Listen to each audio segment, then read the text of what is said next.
All right, hello Tide fans. Welcome to Tide Talk. I'm your host, Shawn Taylor.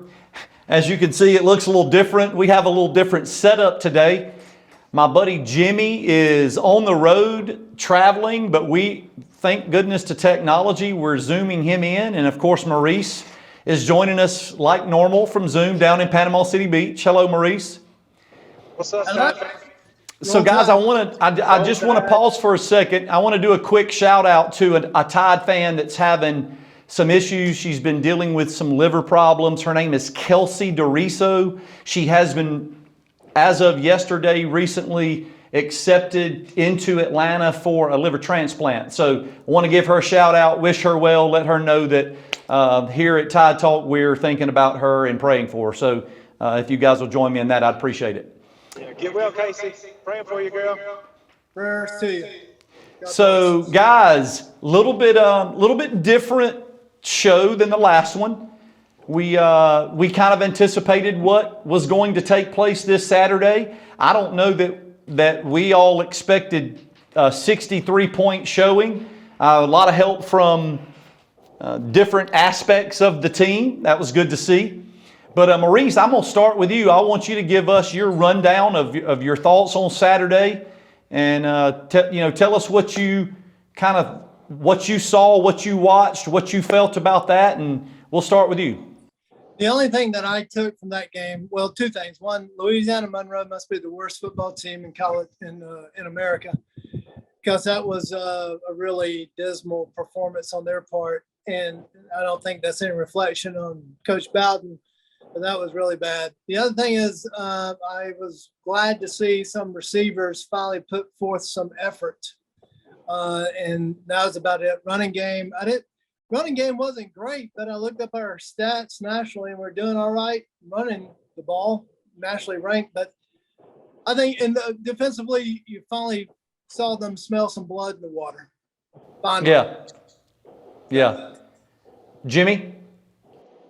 Yeah, I don't know what to take from this game. We knew going into it, it's going to be one of those what I call stat patters. We pad our stats real well, and I was glad to see though, that when we came out in the first quarter, looked like we had a little chip on our shoulder. I know, granted, like I said, the competition wasn't very good, but man, we came out ready to play. We scored several times. In all facets of the game, and I was going to bring that little stat into play in I guess next segment. But I was glad to see how we started the game. We walked through the second quarter, which was kind of confusing. But overall, we can't be. We got to be satisfied with how the game turned out and how we played overall. And like I said, the biggest thing for me was just coming out, being ready. That first play. There's two things that I want to mention, Shawn. Sure, Maurice. Sure, thank you. One, like I said, I was glad to see the defense really step up and do something that along with special teams. Very good. Second thing is, I didn't think we were allowed to wear sunglasses on the show because I can go get mine. I just don't look as cool as Jimmy right now, but is that better? There it is. No, put them back on. But so listen, yeah, it is tough to kind of gauge this past Saturday. No disrespect to ULM. Listen, I'll be honest, I really liked their quarterback. I thought their quarterback was a pretty good player. I mean, he ended up, playing on his back all day and having to move a lot. But for the most part, I liked him as a passer. Saban even said coming in that he was a talented passer. Clearly we were much more physical than they were, much more talented. I think that was obvious. So it is tough to say, based on that football game, where we are, did we grow much from the Texas game? But I will say this, it is much better performing the way we performed against the team that we're supposed to do that, as opposed to us having the conversation that we've had in years past that we didn't perform the way we should have performed against a team like that. And we did it in every aspect of football: offense, defense, special teams. Good teams are supposed to do that to bad teams. That's Now, right. If you go through there and we win 42-10, it doesn't change anybody's mind, but there was a different mentality, a different effort. Now, granted, like you said, ULM, no disrespect, but there was only a few players that didn't look intimidated. The rest looked kind of intimidated. So I'm not going to discredit us for blowing them out. Good teams are supposed to do that. And so we'll see. Vanderbilt is a little bit better than ULM, SEC opponent, but we'll definitely see starting in 2 weeks. Yeah, I agree. Jimmy, were you saying something? Yeah, I'm sorry, Shawn. Yeah, what I was going to say is, how many times have we looked up in a game like that where we were a heavy favorite, and you look up and it's, 7-3 at the end of the first quarter. Right. We're like, what are we doing? So yeah, I was very pleased with how we came out prepared for this team, and like I say, just like I say, looked like we were pissed and a little chip on our shoulders. I was extremely pleased with that. Yeah, there's several people, kind of to talk about. Jimmy, we had shared a couple of texts during the game, and I know we'll get to that. But look, a lot of conversation leading up to this game about the lack of production from a passing perspective, the lack of balls down the field, 20-plus yard plays and that sort of thing. We had some of those. I still think that there's some room to grow there. That's always good because it's still early. You saw Bryce Young miss Burton, early in the game, which was clearly a touchdown if we complete that pass. Missed him by a little bit. One of the things that I kind of pointed out in that particular play was, I don't know, maybe it's because I'm used to Devontae Smith and, Waddle and Mechie and those guys. I kind of thought Burton would have laid out for that ball. It didn't look like he missed him that bad. And there's some conversation to be had about that. What are your thoughts on that?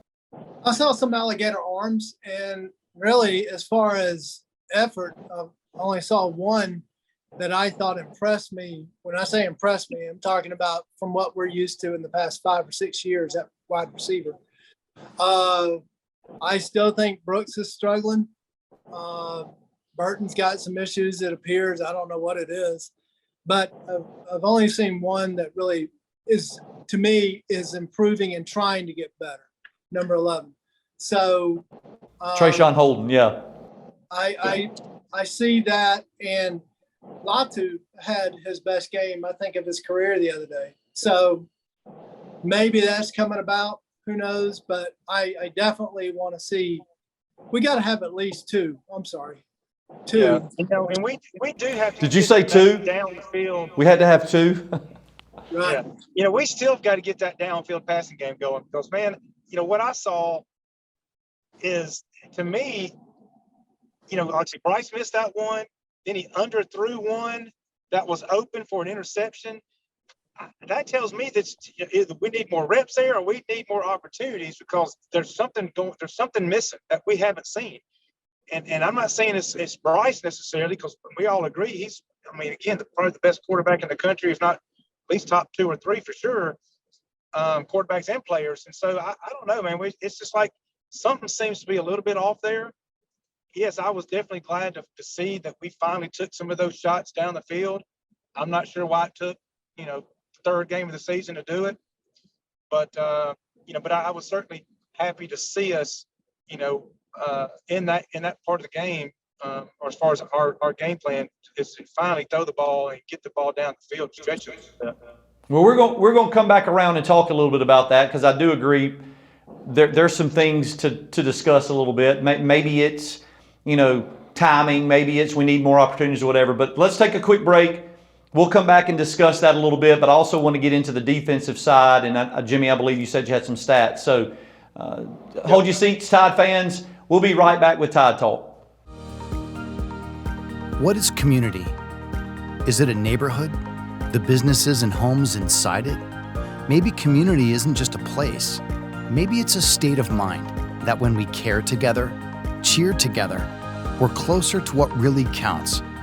At Beam, we're finding new ways to bring us all closer. And you'll find us right out there with you, because community is always on our mind. Beam, bringing East Alabama more.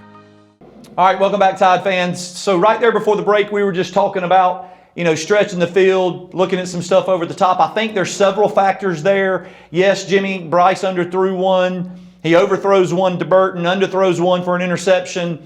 Maybe that's just timing. We haven't seen enough of those routes and opportunities. I do know that Saban spoke specifically about teams that are too high coverage. It makes it a little more difficult.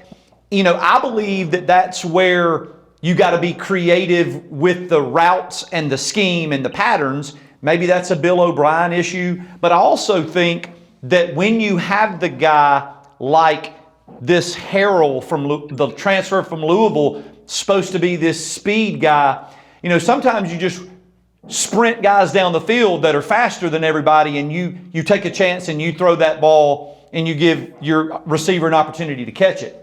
So there's some different aspects as far as why that's not taking place. We did complete a couple of those passes this past weekend. Yes, that was good to see. Is it because we don't have that, Jamison Williams, that Jalen Waddle that can just challenge, even though they are playing two high safeties, can just challenge the depth of the defense? Is it the schemes and the routes that Bill O'Brien is putting together? I guess that remains to be seen. Maurice, I'll get your opinion on that. I think 100% it is about speed. If you go back to the Texas game, and you'll see where they're cheating safeties up. They were never scared of a deep threat that somebody could get past them. Right. So they kept playing up and cutting off any of all the underneath routes, and it was a difficult day. I mean, when you got about 6 underneath that aren't anywhere from 20 to 25 yards deep, it makes for a crowded passing lane. So that's why we couldn't do it there. And then the other day, I agree.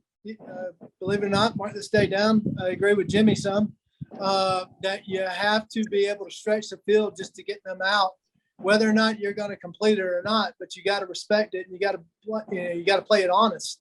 So, I think you're going to probably see more of that as we go forward. I believe somebody named Shawn said that last show, as a matter of fact. Shawn Leibowitz? I could be wrong. Jimmy, you got a comment on that? Well, yeah. I mean, some of these teams, we've had so many explosive plays over the last few years. Maybe teams are maybe seeing that we don't have that guy that's stretching the field. Maybe they are taking away some of those deeper routes and making us, sustain drives. And I'm going to bring up something in just a minute on that.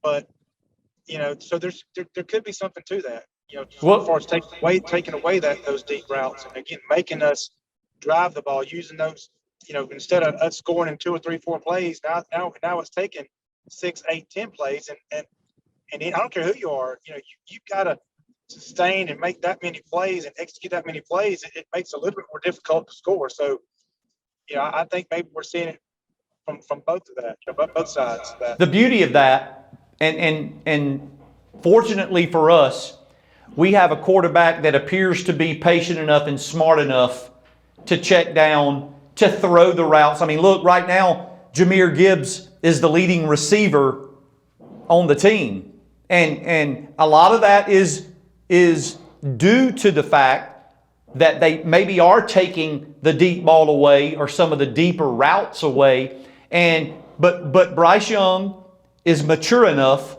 and smart enough to take what the defense has given us. Saban spoke about that many times. And, he's delivering the ball to a guy that's good in open field. And we're getting production from that. Can I say this too regarding Gibbs and our running backs? I know we had mentioned before about, you're not having that bruiser.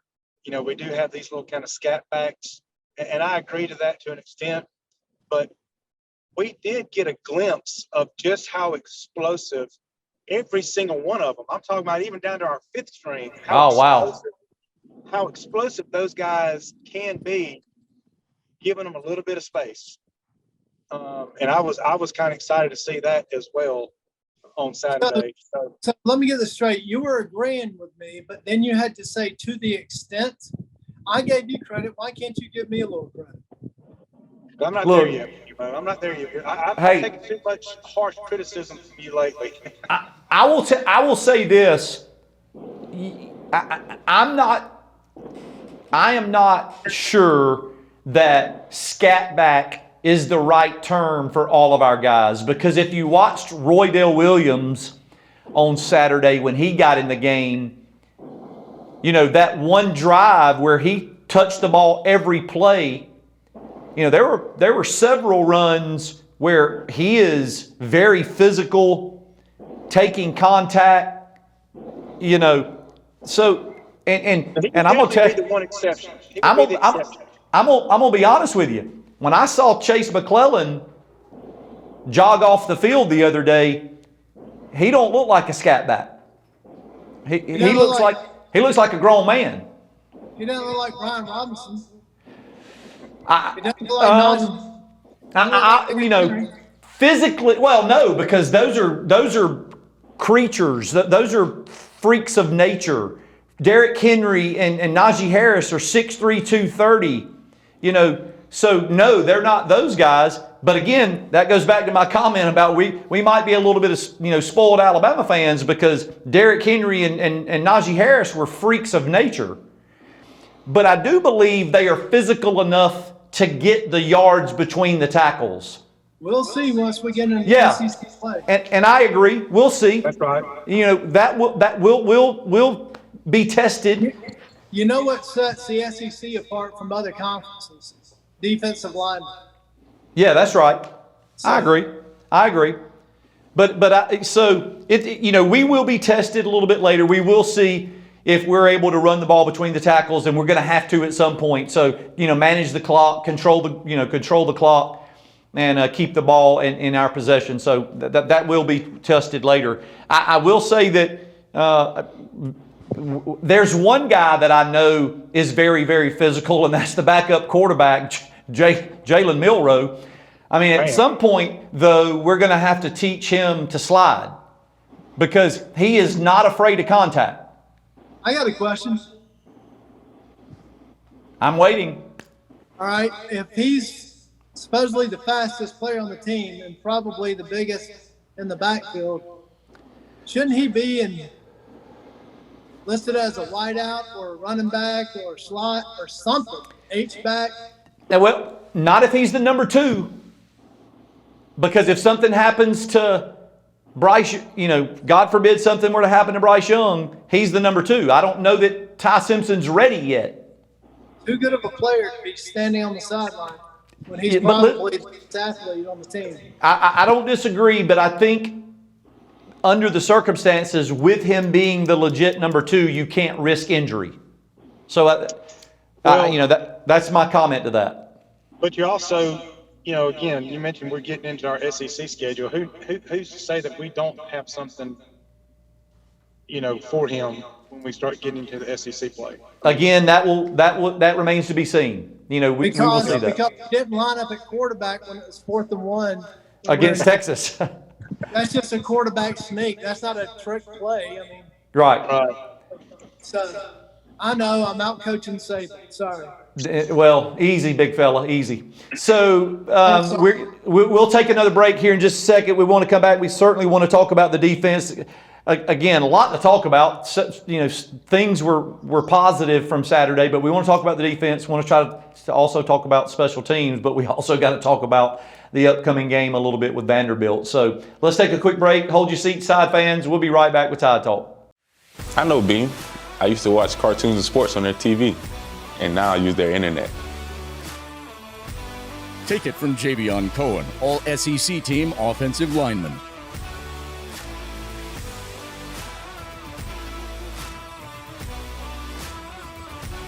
Beam, it's the choice of champions. Like Javion said, it is the internet choice of champions. Beam, bringing East Alabama more. All right, welcome back, Tide fans. You know, we spent a lot of time talking about the offense, and deservedly so. We scored 63 points, not all because of the offense, but we do, put 63 points on the board. But you got to talk about the defense. Maurice, you talked before about playing with a chip on your shoulder and playing with some attitude. It looked like we had a little bit of attitude. Guys knew what they were doing. Guys were confident. We're going to talk about several guys. I liked some of the younger guys that we saw, some of the things that they were doing. We were able to get some guys some breaks. There were several times I didn't see Will Anderson out there for several snaps. And so the opportunity to give him some break, of course, is always good. But, Jimmy, I think you had mentioned right there in the break that you had a few stats that you wanted to share. So go ahead and do that, and let's talk about those stats, and then we'll lead into the defensive side of the ball. Yeah, absolutely. So, yeah, Tide fans, I was following on the road. I was able to jot down just a few things I wanted to share with you guys. We talked about when the show started about scoring from all phases of the game: offense, defense, special teams. So let's just talk about those special teams. So if you didn't know, the punt return yards, we set a Alabama school record, single game. We had 262 punt return yards as a unit, which broke a record that had stood for several years. Matter of fact, I want to say it was like 40 or 50 years. But we had 262 punt return yards on Saturday. Our primary punt returner, Mr. Kool-Aid McKinstry, he actually, believe it or not, he actually leads the country in return yardage, 51 a game. I did not know that. So that was kind of surprised to see that. So now some of the other stats real quick. Offensively, I mentioned that this is one of those pad statting kind of games, or stat padding. There you go. Yeah, I was going to say. Yeah, y'all know what I mean. Offensively, we jumped back up to 46 points a game, which is good for 11th nationally, second in the league. We're rushing the ball at 237 a game, which is good for 13th and 3rd, respectively. Passing, again, this is the first time in a while that we can say this. Passing, we're at 243, 73rd in the country, and only 8th in the league. I say it feels like in years past, in recent years past, that was kind of the opposite. Yeah. We were leading the league in passing and about halfway down the line. Yeah, I agree. So we kind of flipped that the roles there. And then real quick defensively, and we start talking about that unit, Taylor. Right now, we're on scoring defense. We're giving up 8.7 points per game, which is 9th nationally and 3rd in the league. And total defense, 225 a game total. Guess where that puts us in the league? Second. Number 1. Wow, in the SEC? We are 7th in the country and number 1 in the SEC in total defense. So anyway, just a couple few, just a few things to throw out at you. Oh, one other thing too, regarding records and stats. We scored an offensive touchdown, defensive touchdown, and special team touchdown all within 7 minutes of game time, which is an NCAA record. Yeah, I read that stat. Maurice, one of the things that I liked, and I'm curious if you're on the same page as me, love the fact that we looked like we knew what we were doing, didn't appear to be a lot of confusion. Communication looked to be really, really good, even when it appeared that we were changing what we were doing, before the ball was snapped. And I really, my brother complains all the time about Henry To'oa, but I'm going to tell you what, I really liked the way he played Saturday. He's not the biggest. He's not the biggest guy. We're used to the Rolando McClains and the Reuben Fosters and those guys. But man, he gets to the ball quickly. He's extremely intelligent. He sets us up very well. And I thought he played a fantastic game Saturday. I thought he played pretty well too. And like you said, there seemed to be some type of comfort that they all had, meaning they knew what they were supposed to do.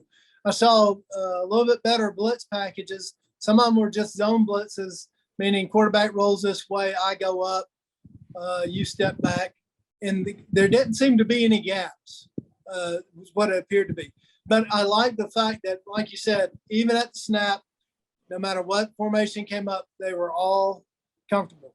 And so, like we said at the beginning of the season, every offensive coordinator is coming in and trying to initially get us off balance just by shifts, different formations. Yeah.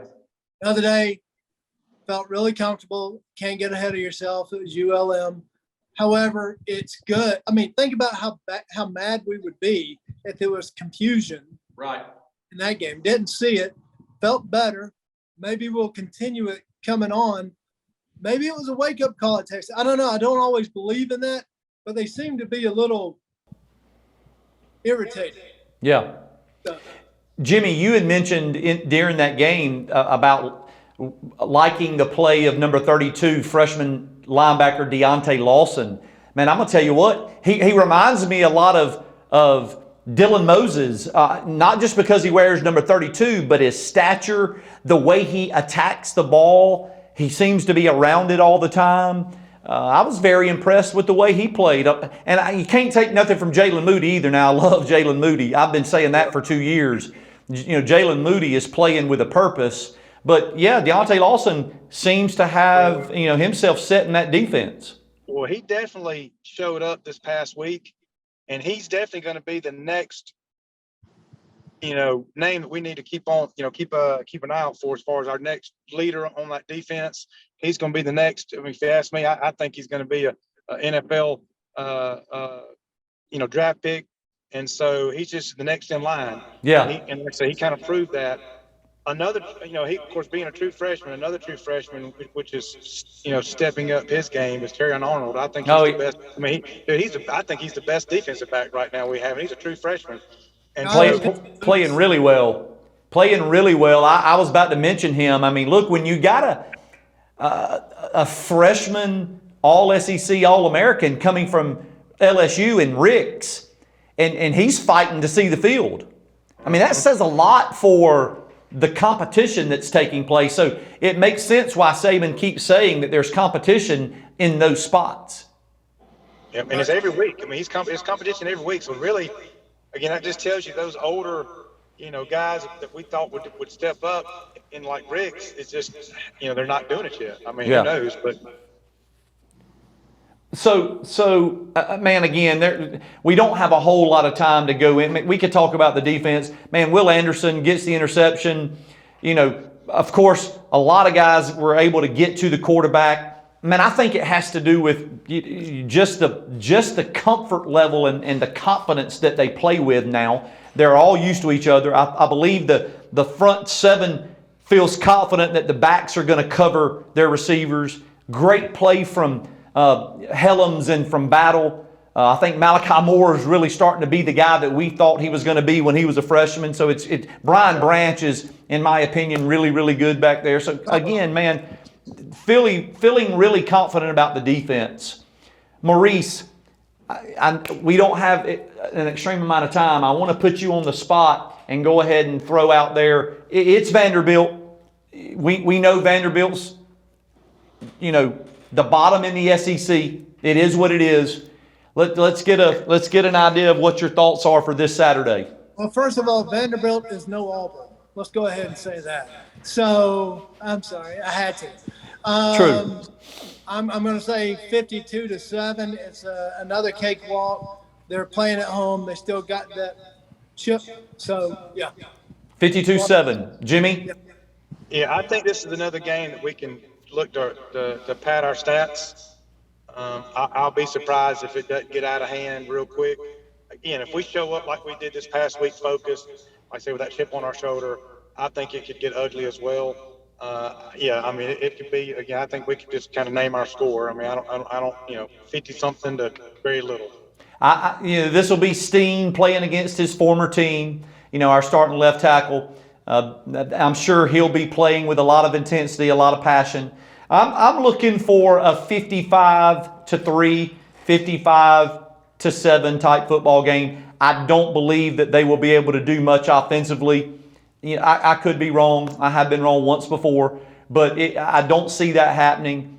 It's going to be our first SEC game.